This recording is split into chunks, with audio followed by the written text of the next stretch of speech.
સુરતના પુણા વિસ્તારમાં ભક્તિધામ પાસે એક યુવકને પોલીસે માર માર્યો હોવાનો આરોપ લગાવ્યો છે। યુવકને માર મારતા સારવાર અર્થે હોસ્પિટલ ખસેડવામાં આવ્યો છે।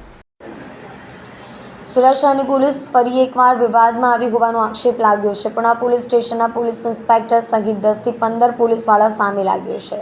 રસ્તા ઉપર પેટ્રોલિંગ કરવા ભક્તિધામ પાસે ઊભા હતા ત્યારે સામેથી એક યુવક આવી રહ્યો હતો। તે સમયે વાહન ચેકિંગ કરતા હતા। પોલીસ દ્વારા યુવકને માર માર્યો હોવાનો આરોપ મુકાયો છે। પોલીસની મારથી ઇજાગ્રસ્ત બનેલા યુવકને સારવાર અર્થે 108 મારફતે નવી સિવિલ હોસ્પિટલમાં ખસેડાયો હતો। હાલ આ યુવક સિવિલ હોસ્પિટલમાં સારવાર મેળવી રહ્યો છે। શું બનાવ બન્યો આપની સાથે? મેં ઘરથી નીકળેલો ઓર્ડર માટે, કેમેરા માટે, તો જતો હતો મારે ટૂંકીમાં, તો પૂના પોલીસ ચોકી પાસે મને ઊભી રાખ્યો। તો મેં ઊભી રહેવા ગયો જેમ તેમ મારા પર હુમલો કર્યો ને લાઠીથી મને બહુ માર્યા। એ લાઠી કોઈ મારી તમને?